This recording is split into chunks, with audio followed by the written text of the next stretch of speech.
All right, good evening. We'll rise and recite the Pledge of Allegiance. I appreciate it. Pledge allegiance to the flag of the United States of America and to the republic for which it stands, one nation, under God, indivisible, with liberty and justice for all. Thank you. Okay, so we're here for the Town of East Lyme Board of Selectmen notice of public hearing, and I can read this. Notice is hereby, yeah, did you want to do it? I can read it. Yeah. Okay. Notice is hereby given of a public hearing to be held by the East Lyme Board of Selectmen at 7 p.m. on April 16, 2025 at the East Lyme Town Hall, 108 Pennsylvania Avenue, Niantic, Connecticut, to consider the following. 1. To revise the ordinance section 51.17 entitled Fees for Disposal of Waste at the Transfer Station to remove the public hearing requirement. 2. To revise the transfer station fees in accordance with ordinance section 51.17, fees for disposal of waste at the transfer station as proposed by the Director of Public Works. 3. To repeal the ordinance section 51.55 entitled Fees for Disposal of Waste at Landfill because the landfill was closed and capped more than 30 years ago. Copies of the full text of the revised transfer station fees and the proposed ordinance revisions are on file for public inspection at the office of the East Lyme Town Clerk, 108 Pennsylvania Avenue, Niantic, Connecticut, and at www.eltownhall.com, to which reference may be had. Interested persons are invited to attend and be heard. Dated at East Lyme, Connecticut on the second day of April 2025. East Lyme Board of Selectmen. Thank you, Ann. All right, so is there anyone in the audience tonight that would like to address the Board of Selectmen on these matters? Do you want me to address or do I explain what it is? It's up to you. We can do it later on. That'd be nice. Just Yeah. go quick. Joe Brigard, Director of Public Works, resident, 1991 Ave. So, we're here today, public hearing. 3 parts of this. The first is kind of antiquated ordinances. The first part is the fee for disposal of waste at transfer station requires a public hearing requirement. We've been revising the fees for the last 8 or 10 years. And the reason we're doing that is we're just keeping up with all the resin costs that we're doing and passing on to the users. But it came to our attention with the town attorney this year that there's ordinances in places that you have to have a public hearing requirement. There's a cost to that.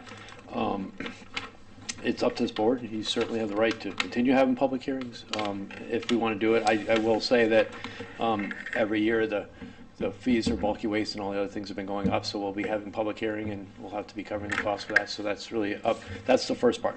Second part is because it's already in there, a public hearing. We're here, so we may as well conduct. Of the second part of this is that here are the fees that we'd like to revise last year. Now, for the members of this board, we sat for a lengthy period last year and we debated all the ins and outs of leaves and all the wonderful things. I do have some stats, and one of the things is you were looking from some data. I'm going to hand that. That's probably going to be in the regular part of the meeting. It's not the public hearing, but that's up to you guys because I see it's on the agenda for the regular meeting. And the last part was just antiquated. There is a ordinance for fees for disposal at the landfill, and I'm not to pick on you guys, but I hear like people call it dump, the landfill. It's not that. It's a transfer station. It's been a transfer station for 33 years. We shouldn't have an ordinance making for fees at a landfill that we haven't had for 33 years. So it's just to clean up our act. So that's why we're here today. We will be proposing fees that I think they were thrown out there. There's it's just to keep up with the times. Again, it's up to this board. I kind of sat before you and sat before the Board of Finance and got, I know the Public Works budget got $200,000 and we're down to 3% from last year and we're trying to hang on. But one thing I kept saying is, well, that we have an extra $130,000 in revenue from last year. I think we should be looking at revenue. It's the users that are using it, but again, it's this board to determine. You don't have to do that. You can keep the fees down and put it more in taxation or apply it to the people using it. So that's where we're going to discuss the actual fees. But I have a detailed breakdown of all the fees that we charge there now, and we're looking to adjust some of them to keep up with the times. So. Thank you, Joe. Is there anyone else that would like to address the Board of Selectmen tonight on this topic? If there's no one else, can I hear a motion to close the public hearing? I'll move to close the public hearing. Do I hear a second? Thank you. Any discussion? If there's none, all in favor of closing the public hearing signify by saying aye. Aye. Any opposed? Any abstentions? Being none, hearing's closed. Good evening. This is the East Lyme Board of Selectmen regular meeting of April 16th, 2025. We're in the East Lyme Town Hall upper meeting room. We've just concluded a public hearing, and so we're moving into our regular meeting. We've already recited the Pledge of Allegiance, so we'll move right into our agenda. Are there any additional agenda or consent calendar items this evening? I have one. Yes. I'd like to add a presentation of a proclamation for Edward Waito Sr. Do I hear a second? I'll second. I have a second. Any discussion? Being none, all in favor signify by saying aye. Aye. Thank you. We'll insert that before new business? Is that right at the end of the consent calendar? Sure. Okay. That'll be 1F, I guess. Yeah, okay. All right, very good. Next is, let's see, are there any public delegations this evening? You would like to address the board? Seeing none, we'll move on to approval of the minutes. So I hear a motion to approve the minutes. Move to approve the regular meeting minutes of April 2nd, 2025 as submitted. Do I hear a second? Second. Thank you. Any discussion? Are there any changes that need to be made? If there aren't any adjustments or changes, then we already have a second, right? So Yep. All in favor signify by saying aye. Aye. Any opposed? Any abstentions? Being none, motion carries. Next is the consent calendar. Move to approve the consent calendar for April 16th, 2025 in the amount of $1,363.55. Do I hear a second? Second. Okay, we have a second. Any discussion? I was just curious as to why there are two lines for Mr. Sean McGurr there. Is that something unusual? Probably two different vehicles maybe that needed adjustment. Oh, something, okay. Yeah, or two different addresses. Yep. There were, yeah, It's two different list numbers. Yeah. Two, so oh, that I two think different that's list numbers. why. Yeah, that's Yeah. fine. Okay. Good question. All right. If there isn't any further discussion, then all in favor signify by saying aye. Aye. Any opposed? Being none, motion carries. All right, so next on our agenda tonight, it's really my honor and privilege to present a proclamation from the town of East Lyme to Ed Waito. Ed has been a long time servant of East Lyme and in many different capacities, one of the foremost of which is as a career firefighter and EMT. Let me read the proclamation, and it does a nice job of reciting his service to the town. So, Town of East Lyme Proclamation. Whereas Ed Waito began working for the town of East Lyme on September 1st, 2000, and is still an active member of the Flanders Fire Department, where he has held all offices, including chief of the department, serving as a career firefighter and an EMT for 25 years.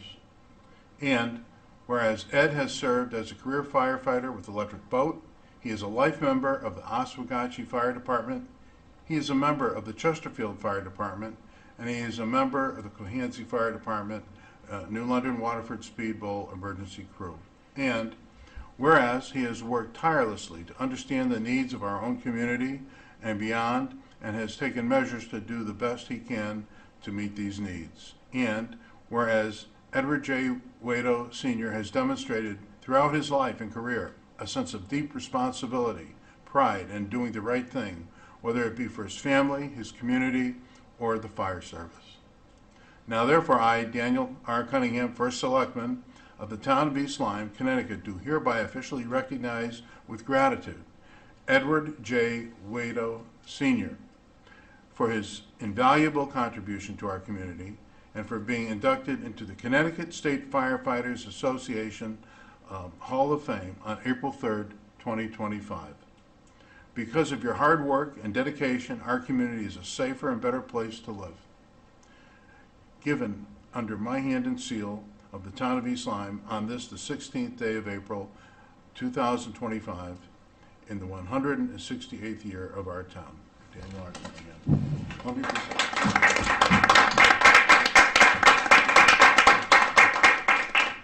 Thank you very much. Thank you. Thank you. Everything you've done for the town. You're welcome. Thank you. It's a good picture. Can I get a picture? Absolutely. You guys send this to me. Thank you. Thank you. Can I give you a little bit more history? Yes, Yes, please. please, Ed. Thank Please you. do. I'm gonna need this list and I'll give it right back to you. Yep. I'm not gonna read the whole thing because I know everybody wants to go home. No. Oh, I would love to hear the whole Yeah. thing. I started out in Flanders Fire Department in September of 1968. I know I aged pretty well. As a junior, I gave Chief Kerr, who we just lost this year, a run for his money, but between him and Chief Foley, I think I've become a better man. Service, to the town of East Lyme has always been number one for me. I was born and raised in the town of East Lyme. I love the town of East Lyme. I do numerous things. The fire departments, ask my wife, has always been number one, but family's first. I had the great honor, I was voluntold by Chief Fritz Hilbert from the Mystic Fire Department to get involved with the Northern County Fire Chiefs, where I went in as Sergeant of Arms all the way up to President for 2 years. And then it wasn't much later for Chief Fritz Hilbert voluntold me to get involved with the Connecticut State Firefighters Association. I was the Vice President represent New London County. Connecticut has 8 counties. So, and then I did my 8 years there. They asked me to go up through the chairs. I served 2 years as president. We've done a lot for the firefighters. I've spent a lot of time at the state capitol as Holly Cheeseman. I've seen her a lot. For the betterment of the firefighters. And one thing near and dear was cancer in firefighters. I was diagnosed with prostate cancer. We figured it out from the AFFF foam that you now see on TV. Luckily enough, they caught it early enough. As president, I spearheaded a contingent of firefighters to see what we can do to take care of people who are suffering, who've lost their income through cancer. So with a lot of help with the legislators, we got it passed where each firefighter will now get $1,500 a week for 2 years to help offset their cost. And after 2 years, they will be reevaluated, and they'll keep continuing this money until either they get better or something else worse happens. But serving the town of East Lyme has been a big, big honor for me.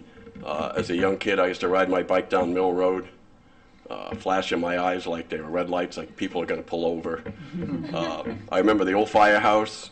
A lot of good friends have come and gone, but I'm like one of the mainstays that is still there, and I totally enjoy it. And as well as everyone else, whoever comes to the high school, I've been doing security there for 20 years. I love being with the kids. The kids are wonderful. And they love you. Yes, thank you. And working with a junior auxiliary, getting a lot of kids to join the fire company, work with them, train them. A lot of them have gone on I have 2 guys in New York City. I have people in West Hartford, East Hartford, New London, going all the way up to battalion chief. One of my little buggers are right there, JT Carlin. He's like my second son. But I thank you for this honor.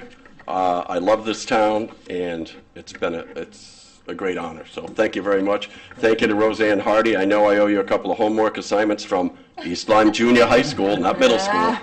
And she reminds me every time she sees me. So I really appreciate it. Thank you, Roseanne. Thank you to the board. Thank you very much. Thank you, Ed.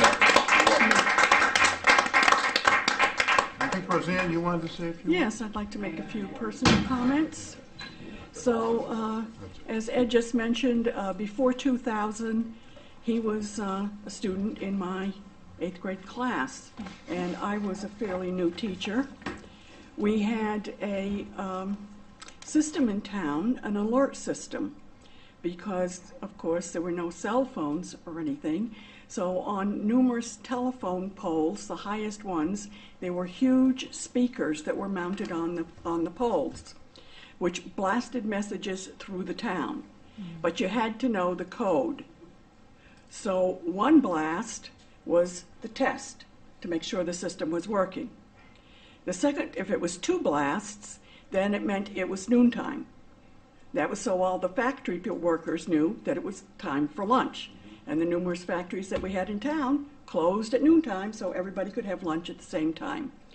Nice gesture. We perhaps should have a little more of that. Maybe we'd have a little more camaraderie. 3 blasts, I'll get back to that in a minute. 4 blasts meant there was a prison escape. And if you can believe it, 50 years ago, we went into lockdown. And every school was locked down. Nobody was allowed in or out until we got the 4 blasts after that to know that, so that we knew that, that the prisoner had escaped or had been found. 6 blasts were the ones that everybody waited for.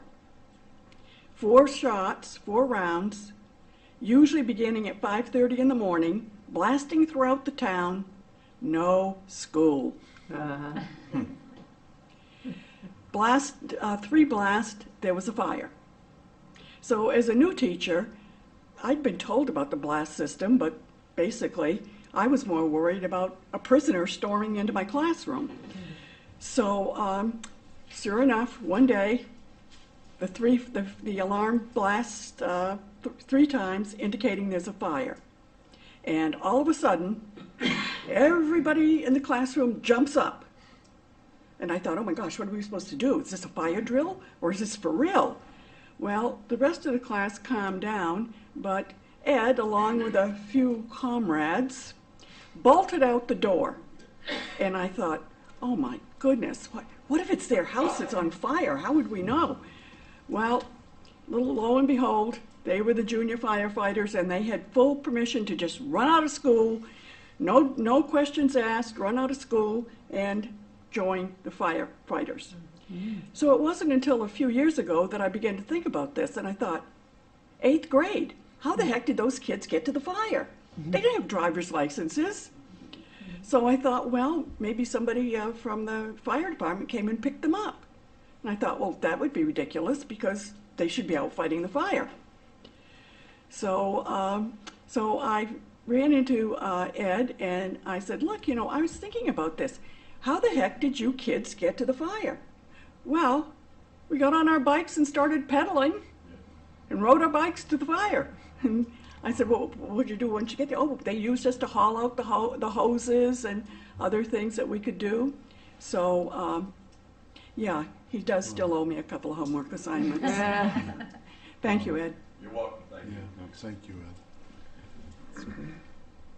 All right, well, we're glad you were here tonight and your family. That's awesome. Again, we appreciate you. Thank you very much.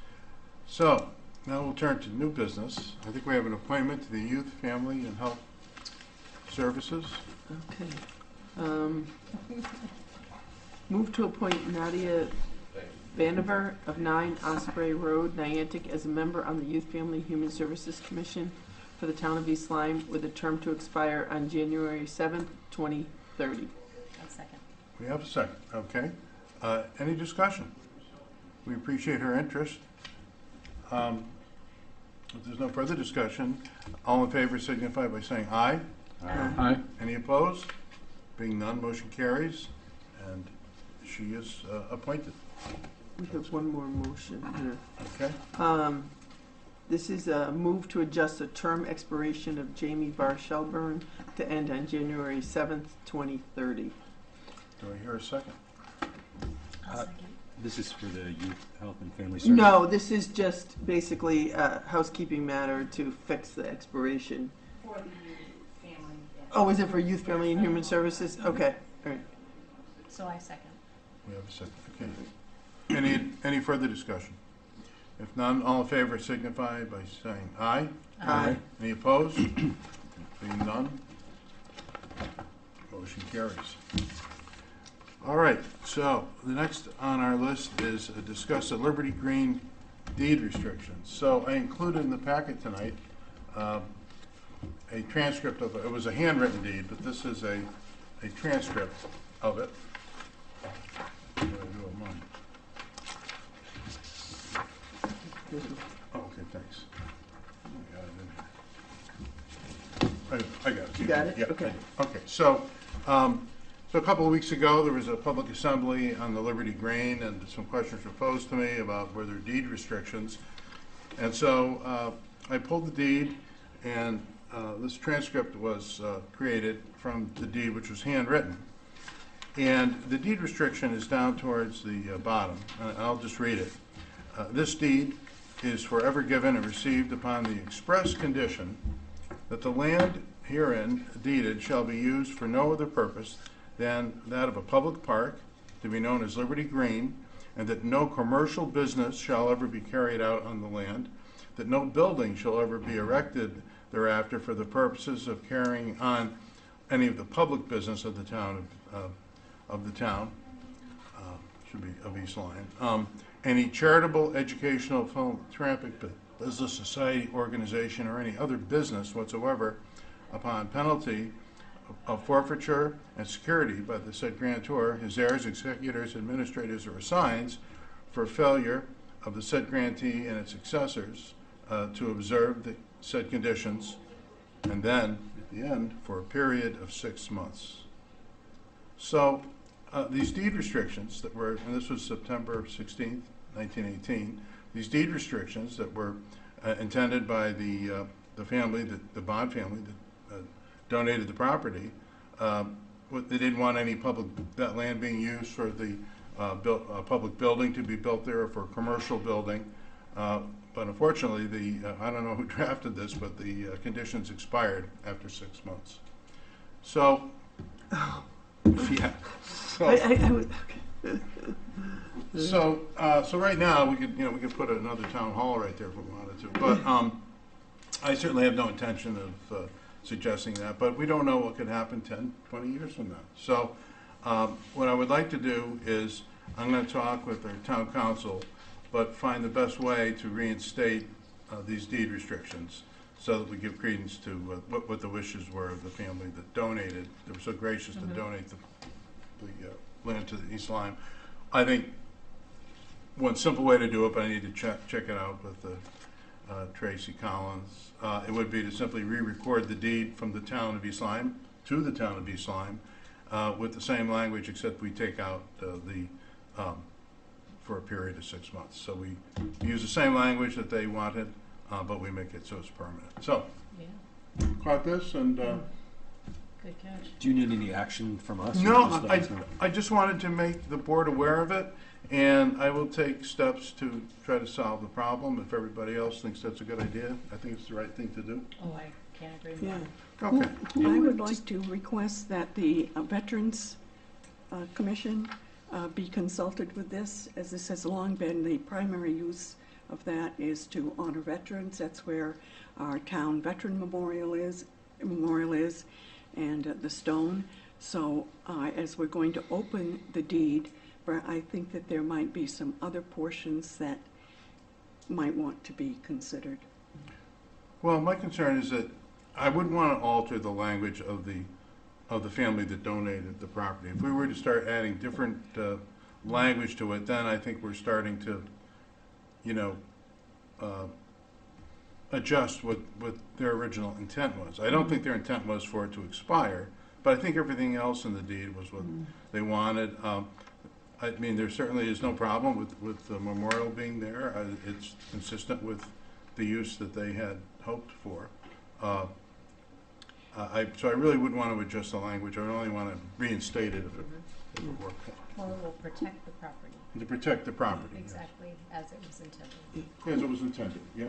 Who would sign it if we redo it? I'd have to check. I think I would. Yeah. I would sign it as the first selectman. Okay. Yeah, but I would want to check that out to make sure I don't need board approval. But whatever is the right way to do it. Then I think that I will suggest to the Veterans Council that they schedule a meeting with you to discuss their concerns, No, that's fine. which would not necessarily be part of the deed, but perhaps some clarification about what would be inappropriate use of property. Yeah, sure.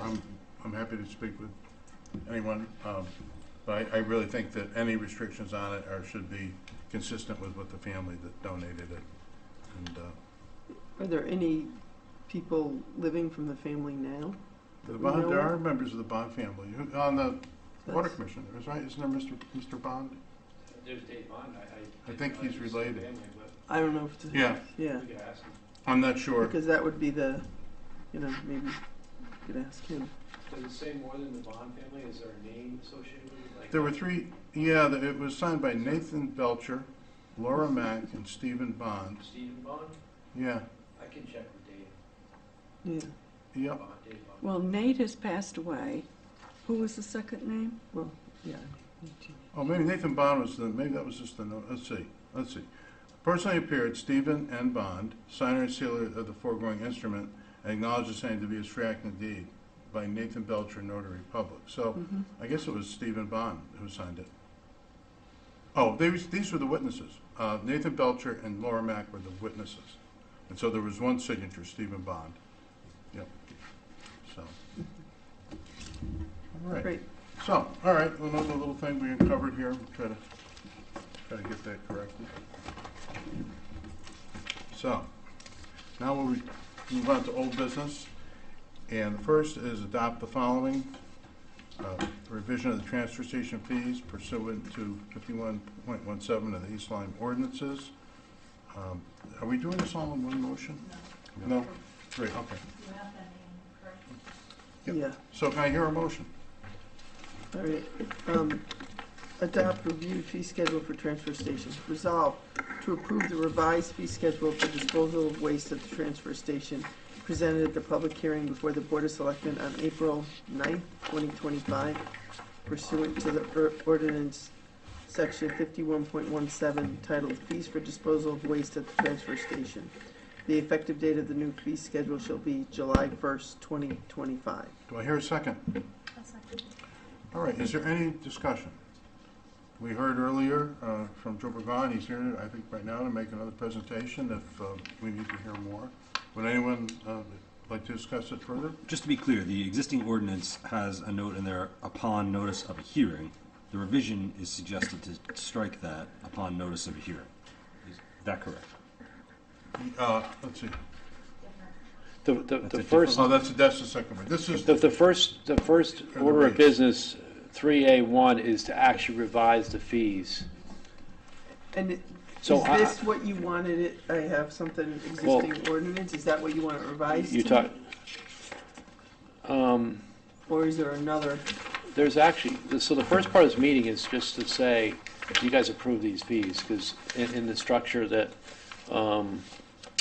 is my understanding. The second part is to amend the actual existing orders to remove the public hearing requirement. Yep. And the third is to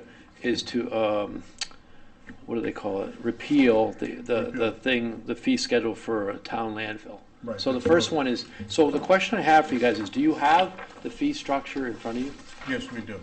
Well, It's part of the, no, we have this, I don't think that's, That's the old fees. I don't know why. that's why I asked you if this, I had it, I just, so, oh, that's the landfill piece. all yeah, right. that's not, I don't think the right.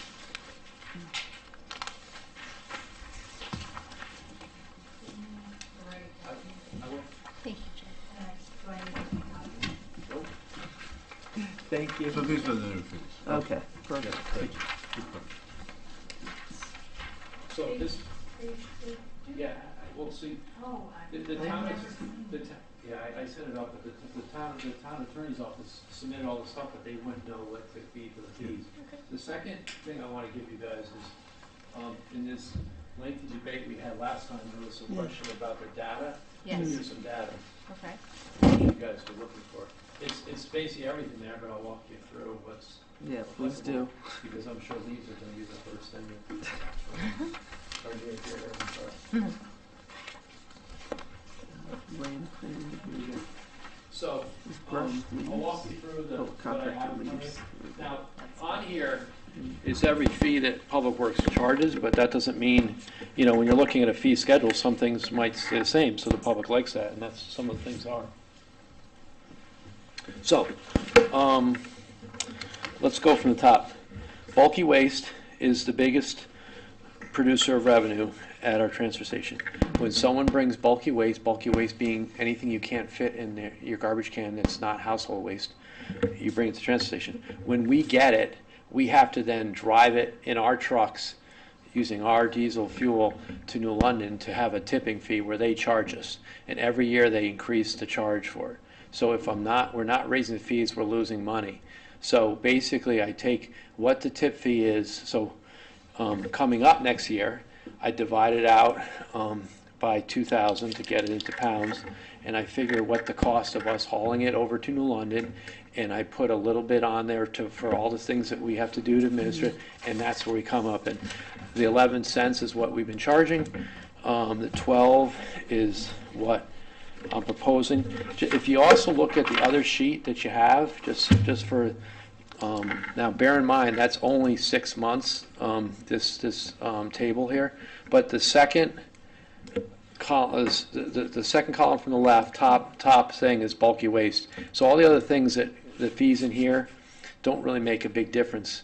But this is this fee. We took in $105,000 worth of revenue in 6 months.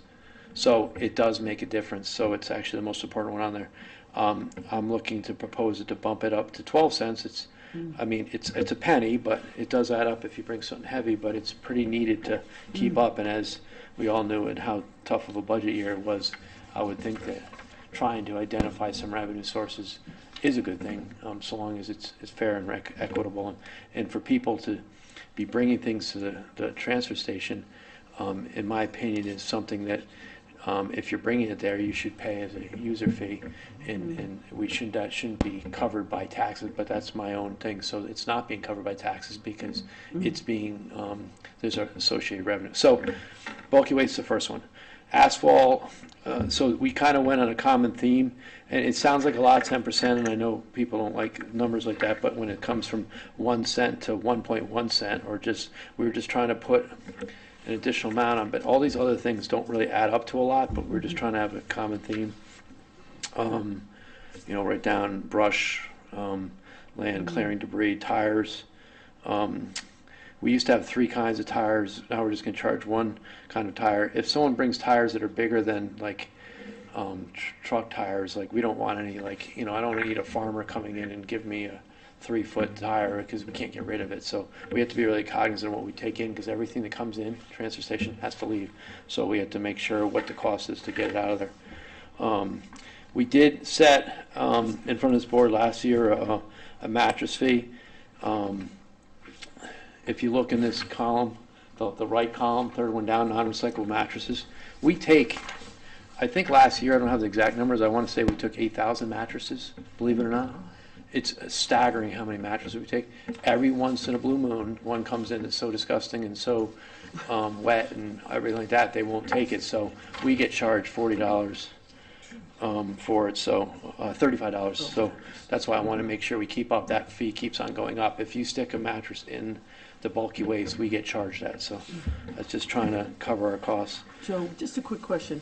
When people bring this material to the transfer station, is it easy for your employees to figure out the amounts and to know the numbers and all that? Is this have you been? Well, you were up there on the tour. Yeah, on the tour. Because of the new way we have it set up. Yes, the answer is yes. Okay. I just want to make sure. So they come in, they weigh heavy with everything in there. The attendant up there takes a look at what the materials are. Okay. And if they have different kinds of things, like if they have brush and if they have bulky waste, they have to go over the scale twice. They have to get rid of one, reweigh, and but that doesn't happen that often. But you weigh by product.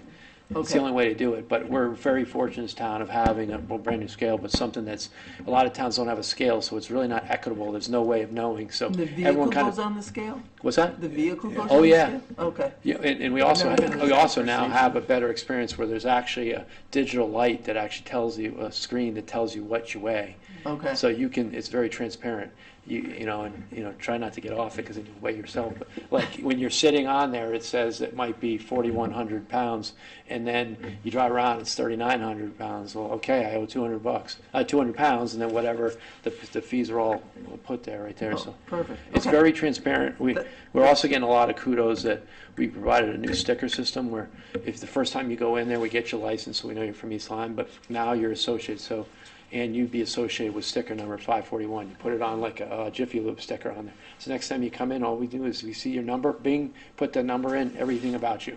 All your past experience, it's all in there just because now it's a much quicker experience to that get is through. good. Yeah. It's just a sticker, but it was a good Yeah, idea. no, that makes sense. And Okay. we've got a lot of good feedback, and the landscaping tractors really like that because Yeah. it goes quicker. Yeah, So we have all these fees. thank you. A few fees and note. One of the things we do, if you go like 2/3 of the way down, bulky waste pickups. So about 3-4 years ago, maybe 5, we started. It used to be, it was like $25. It was so ridiculously cheap, and for us to send our guys out there, the fuel to pick up and to send 3 items, there's a cost to that, and people have the ability to go find dump runs from other people, but this is very competitive, if not probably better. But when we put these fees associated, we're not weighing everything because there's no way for us to weigh it. So they're not paying for the weigh cost, so that's why the number has to be a little higher. If they were going to send in a dump run guy or a dump run person going down there, they're going to also get charged a weight. So just keep that in mind, that the 85 and the 135. And we get a lot of, we probably get about $5,000-6,000 of revenue. So the other thing that we did a little differently is before 5 years ago, someone would just, Jason, if you wanted to do it, you just put a request in the Public Works and all of a sudden we're running out there. Now we just do it one day a month, the fourth Wednesday of every month. Everyone knows it. They have to get their please in. And now we can be very efficient. We have 15 of them, send the troops out. Like we send 5 guys out, they pick them all up, they're done by 11, and then we're done for the month. Instead of kind of running out there and the expectation of someone, the second they put a form in, we're going to be running out to the next day. So it's very efficient. It's a good service that we provide. We get a lot of people, and I haven't really heard many people. You can put up to 10 items. The only thing is we do not pick up anything that's not on the list. You got to tell us what's there because we don't want to need any surprises when they show up. Do these have to be in a container, or they still just go by the curbside? Well, it's a curbside because it's bulky items. So you could put a couch, you could put a love seat, you could put a table out there, you could put a grill. There's 4 items. So you can put out whatever the things, and it's up to 5, you pay 85 or 80 now. If you have 9 items or 7 items, you pay. It just, there had to be some equitable amount that if you put 9 items or put 2 items, the person with 9 is going to pay a little more. We just, we weren't going to do it by item. So if you do put something out, part of the reason why I do, if you put out a fridge, it's got Freon in it, you're going to be charged a Freon charge because we actually get charged for taking the Freon out. So that's why we need to know what it is. So. But that service has been really good, but we try to keep up with the cost because our labor costs are more, the fuel's more, like everything costs more.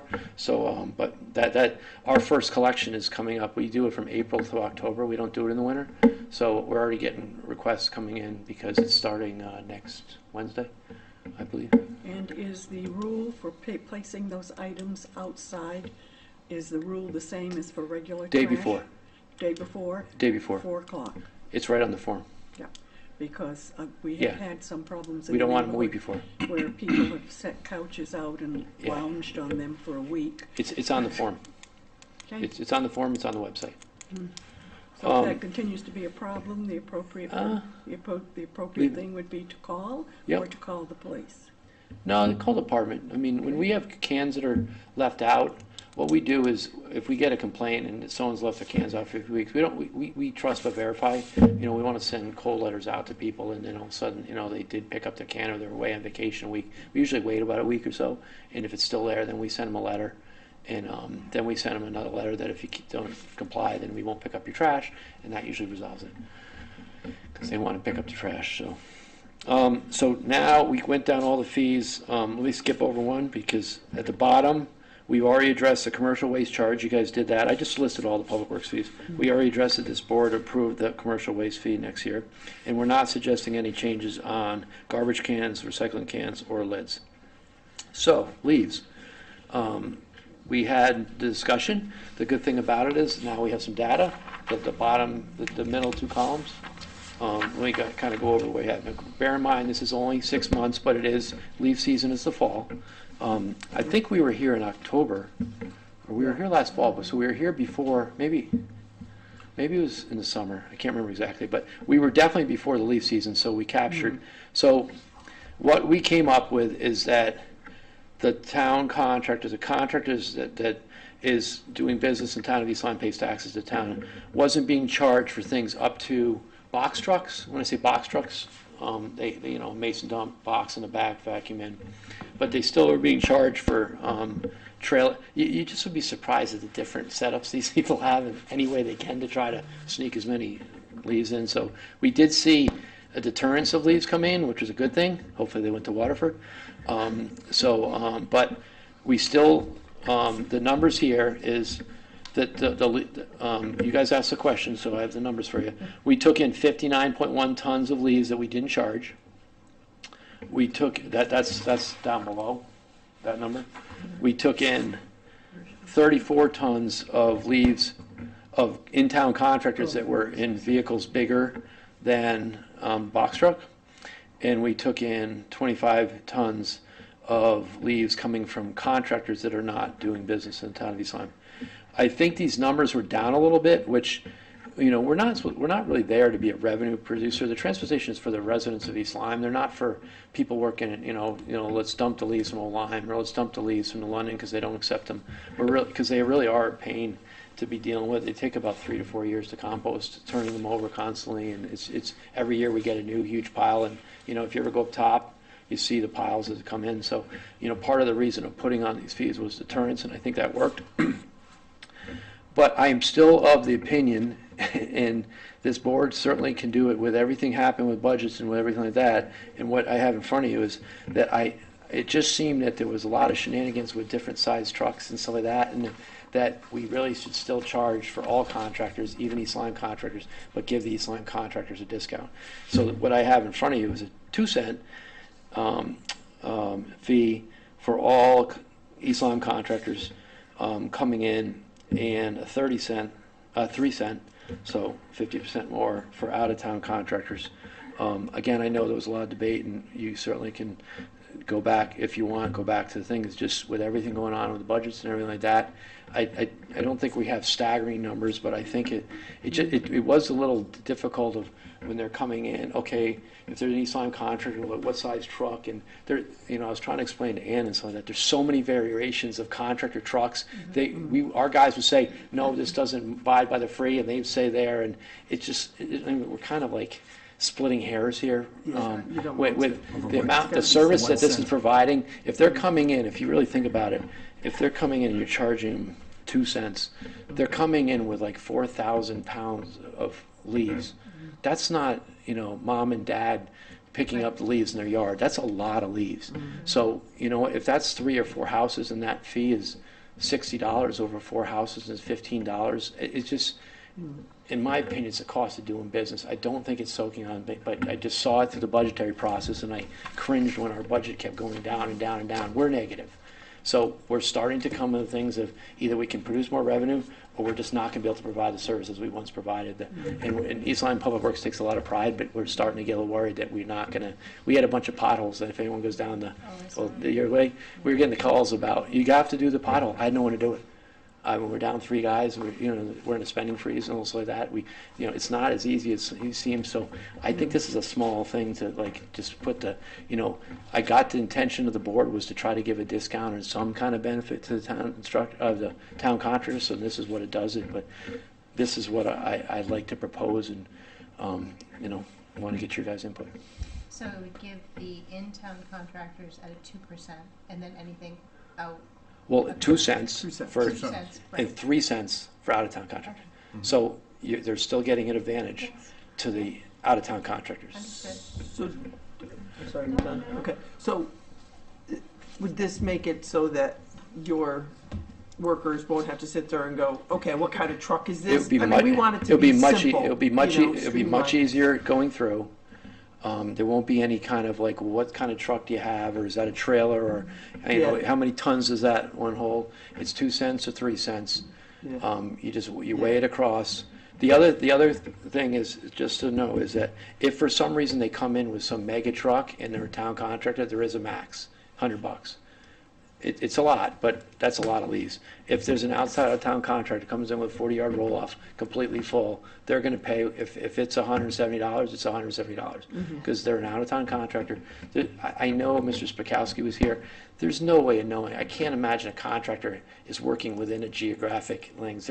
There could be 3 houses from Waterford, 7 houses from East Lyme, 2 houses from Old Lyme. That's just the way it is. So, I mean, the only equitable way is just to charge them, give them a little discount, because they're paying taxes to our town for their equipment and the other stuff. Yeah. Thank you, Joe, for all the hard work and putting together these details. Appreciate it. Yep. Any discussion, further discussion? Did you already enact that, Joe, or not? This? Yeah. No, I can't. You guys have the right to. Oh, I was gonna say, I don't have the yeah. right to change fees in town. All right. You guys do. You're the policy making. And I'm actually talking about having this come effective July 1st, but we're sitting at April 16th. I would like to be able to start advertising it so people know that all the fees that we enacted, even the one for the commercial hauler fees, is going to kick in July 1st, which is the new fiscal year. Good guidance. Yeah, this is great. Thank you, Yeah. Joe. Yeah. All right, so are we ready to vote? Or Well, I don't know, I'm in agreement with it. I think that if you want to, it needs to be done so it's simple for the workers. You know, Right. instead of them sitting there arguing with somebody, like, I would what agree. is this and how much does it have? I mean, that just wastes time of everybody. I didn't hear one complaint from a contractor from my guys about coming in last That's year. fair. Yeah, They- no, and I actually, think it's, one yeah. one of Mr. McCaffrey's big questions is they were talking about trying to get in and out quicker and stuff like that. The new system up there is very quick. They get moved in Very in and out efficient. very quickly. Yeah. And this will move it even quicker. Yeah, And by the way, just residents coming in, any of you guys come in, anyone comes in, no charge. Residents, no charge. We're talking commercial contracting trucks. yep. All right. Is there anything further? Okay, so we are voting on just the fees. Right now? Okay, so we are on 3A subsection 1. Correct. Yep. Okay, Which is already first, rather than second. Yes, Yep. correct. So we just need to vote then All at right. this point. So then, if we may, all in favor signify by saying aye. Aye. Are there any opposed? Any abstentions? Being none, that motion carries. Now we have the next. All right. 3A.2, amend ordinance section 51.17 to remove public hearing requirement for Board of Selectmen to set transfer station fee schedule. Resolved to enact the revisions to the ordinance section 51.17 titled Fees for Disposal of Waste at the Transfer Station, presented at the public hearing before the Board of Selectmen on April 9th, 2025. The effective date of the ordinance shall be 10 days after newspaper publication of the notice of its adoption. Do I hear a second? I'll second. Thank you.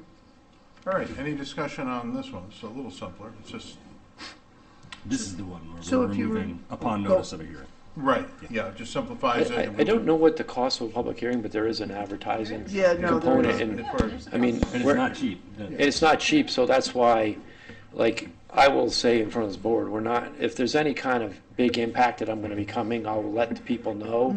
But all we're doing is trying to keep up with Yeah. the cost, so I don't think why this Yeah. policy You tell board. the It's Board an of open, Selectmen it's an to open regulate meeting. Yeah.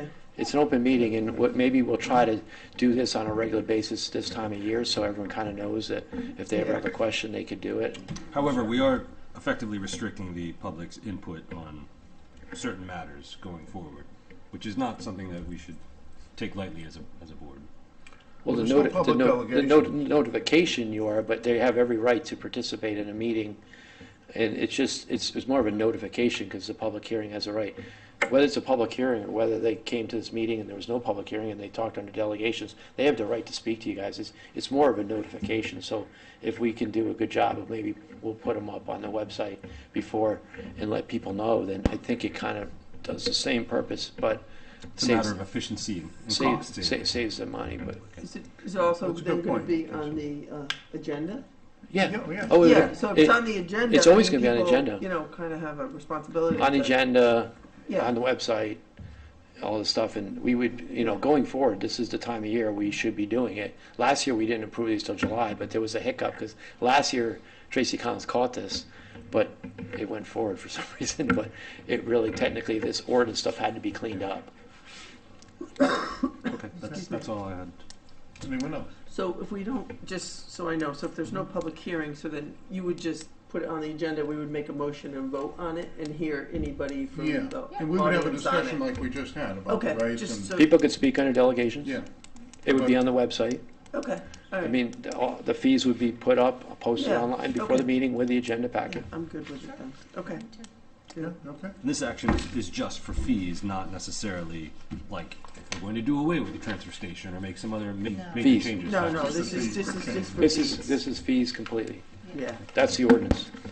Well, when we had the last discussion, there was quite a turnout It was. in the audience. So I'm with Jason on this, and I'm a bit reluctant to remove the public hearing because we really bend over backwards to try to get the public involved. And I think we'll have to make it clear. The problem with having them speak under delegations is that they haven't heard our discussion, which at a public hearing, they would hear Well, our view. May I ask a question? The last time, was that a public hearing? I thought that No. was a meeting. It was a no, meeting. it was just- And actually, Yeah, and we in all kinda my talked. past, it's the chair, it's the first selectman, the chair. They have the right to ask someone. If like Mr. Spiskowski was here, you guys allowed him to speak. Yes, Those I are just wanted to. delegations. Not I just under wanted to make the delegations. He spoke clarification during the because, discussion. Yeah. Good point. Because you guys Yeah. have the right to do that, so I don't think you're restricting, I don't think you're restricting anyone's right to speak. Yeah. I appreciate the yeah. clarification. I just wanted to make sure. No, Because it's it sounded important. as though, and that's Yeah. not how I recall it. Okay. So that My discussion, understanding. I'm sorry. It's okay. The discussion we had last time that was a public delegation that we Yeah, it had. was at a meeting. There was no Yeah. public hearing at that Yeah. last meeting Yeah. that And we that's how we had spoke. that back and forth, and that's how we had With that. Spakowski, there was, Mr. Spakowski was here, Right. Mr. McCaffrey was here, Mr. Yeah. Nieblong was here, Carlson? and John Yes, Carlson. John Carlson. And I never heard from John after that, like, I never heard boo after that, like, I don't Yeah, think, he spoke to me. Yeah. Okay. But I think they had That's adequate fine. opportunity to express their feelings to the board, and we reacted to it. Yeah, yeah, So so, it worked efficiently, I thought. yeah. This board did, but This future board. boards may not, which is Well, that's true. another reason to protect the public hearing aspect of it. I'm not saying that I'm in favor of it, I just want to No. make sure everybody Yeah. keeps this in front of their mind that, Yep. that what we're doing. Well, that's a good point. Any additional discussion? Are we ready to vote? All in favor signify by saying aye. Aye. Opposed? Abstain? All right, so the motion carries. And finally, this is the easy one. Okay, 3A.3, repeal landfill disposal fees because landfill permanently ceased operations. Resolved to repeal the ordinance section 51.55 titled Fees for Disposal of Waste at Landfill, presented at the public hearing before the Board of Selectmen on April 9th, 2025. The effective date of the ordinance shall be 10 days after newspaper publication of the notice of its adoption. All right, we're a second. Second? Any discussion? No. All in favor signify by saying aye. Aye. Any opposed? Being none, motion carries. Thank you, Joe. thank you, No, thanks We'll for move- taking we'll the move time on. to explain it to us so we all Yeah. understood. Yeah, thank you. yeah. And I also wanted to thank Jason and Roseanne for their counterpoint and really making us think twice about what we do. So thank you. Thank you, guys. Thank you. All right, next is ex officio reports. Roseanne, any ex officio tonight? Briefly, I attended Commission on Aging, where we were presented with a report with a number of statistics about our senior population in town, and I'm going to review that more carefully. That meeting was just on Monday night, and do a summary of salient points for our board to consider in policy making, and or just in general awareness. So I want to take a little bit of time to put that together and have it logically proceed through it. The Aquifer Protection Commission met, and their meeting lasted all of 8 minutes. and I was late because I couldn't find my car keys, so I missed it. I got there for the tail end of it. Unfortunately, it was only 8 minutes, but there are a number of people in town that are very concerned about the aquifer protection, particularly with the number of new proposals for developments. And some of you, I don't know how many of you would recall that we originally had a much larger area designated for aquifer protection. And then that area was lessened, which is rather unusual because most towns try to increase their area. So I think that at this point, people are thinking about what they can do, because this would require state involvement to change aquifer regulations. After that, the zoning commission met, and there was nothing really unusual there. Again, just concern about the amount of development in certain areas of town and the density of that development proposal. That's it. All right, thank you, Roseanne. Jason, anything? Yes. I attended the Brookside Farm Museum commission not long ago, and there's just a bunch of events coming up I wanted to make the public aware of. May 10th, there will be a plant sale from 10 to 2. May 18th, there will be a spring tea. June 14th, there will be a museum open house day. July 16th will be children's tea. And plans are coming together for some musical events there this summer, including August 17th's popular Clan O'Cleary performance. So they've got lots going on there, and I just want to make sure everybody's aware of it. I also wanted to bring up that I went on April 9th to the VFW for a Veterans Coffee, which happens pretty regularly there. I was invited by Brian Burge, who was our East Lyme Veterans representative, and I was unaware that this sort of meeting was happening regularly, but it was really great. A bunch of people kind of trading stories and wisdom about how these people can navigate kind of this massive bureaucratic structure in really challenging times. And I just thought it was great. And if you have an opportunity, you should make it over there. Reach out to Brian. I'm sure he'll extend the invitation to you as well. And yeah, check it out. Great, thank you. Yep. Oh, and I missed last night's meeting of the Harbor Management Shellfish Commission, but Don was kind enough to go in my place, so I'll pass to my colleague there. Great, thank you, Jason. Yep. Ann? The only thing I have to report is, as you know, on April 11th, Dan and I went to Camp Net for an all-day emergency management cybersecurity tabletop training. And basically, they kind of give you like a sample emergency, and it's how do you react in the town. People from all different towns in the state were there, from like Chaplin, Glastonbury. And what was really interesting for me was that you can use various resources either in the town and also from other towns, like mutual aid, and just how you go about using the different resources in town. So I thought it was very, very useful. Great, thank you. Candace? Nice. Last week, I attended the Youth and Family Commission, and they're doing wonderfully. They're planning some fundraisers. National Night Out is always a very large one. There's talk that Officer Hull may be doing a dunk tank, and if he does it, I'm going to do it too. So we're trying to get him to sign on for that. You've said it here; it's part of the record. It has to happen. We'll see what happens with that. And that's always a fun event. Sarah, You're brave soul.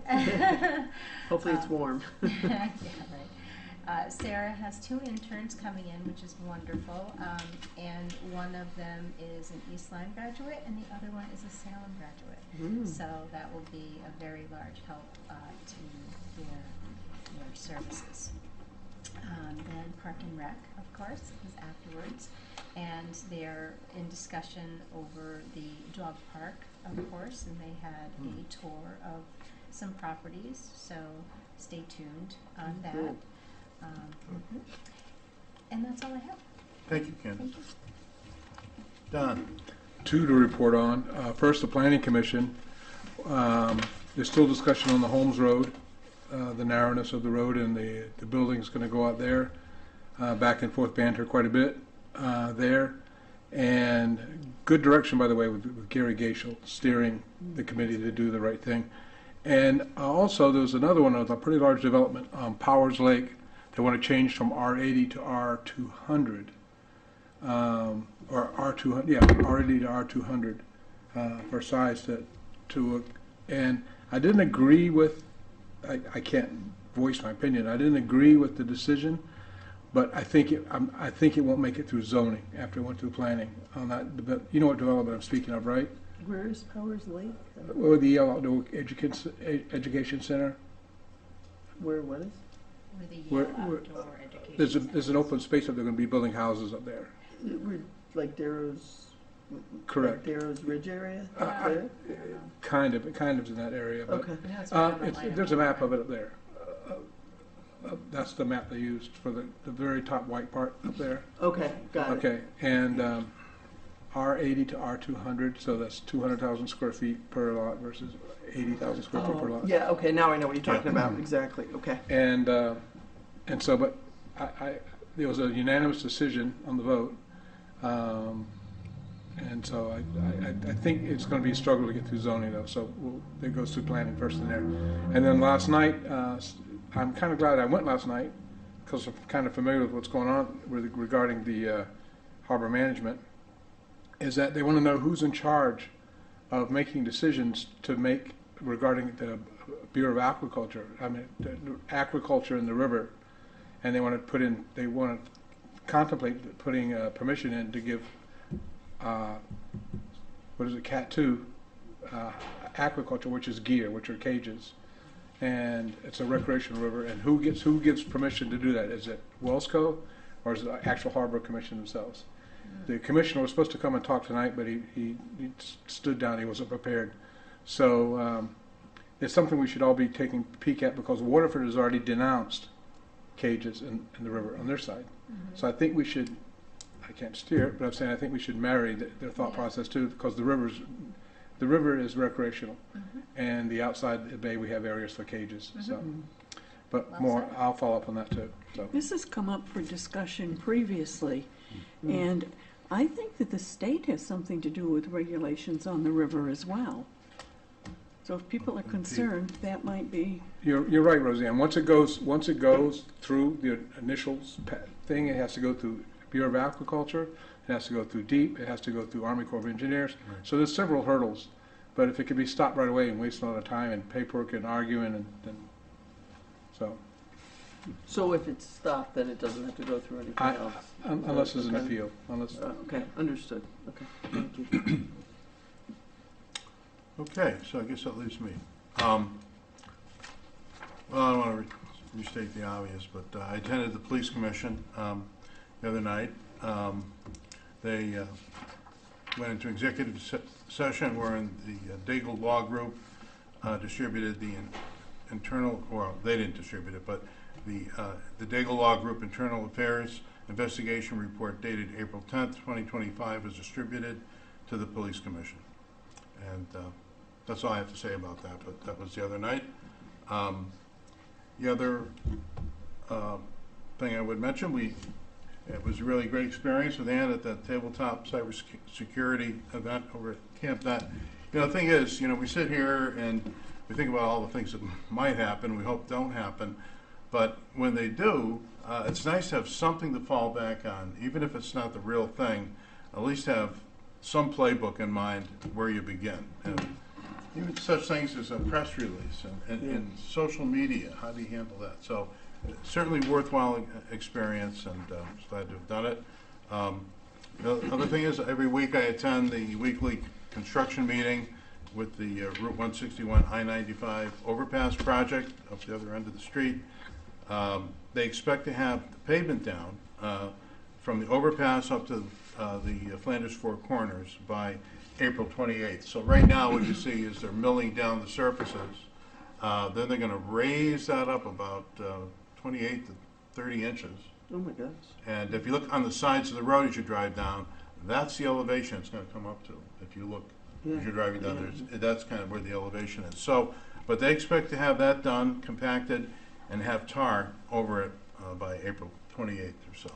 So that'll really get rid of the mess down there, and will start to be the beginning of having traffic flow quite easily until they actually take the next section of the bridge down. But that's a ways away. So that's my report tonight. I don't see any communications that I'm aware of. No public comment, so I don't have a response. So I'll entertain a motion to adjourn. Move to adjourn the April 16, 2025 regular meeting of the Board of Selectmen at 8:06 p.m. Do I hear a second?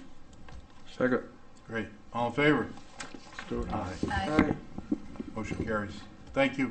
Thank you, Good night, Sam. everyone.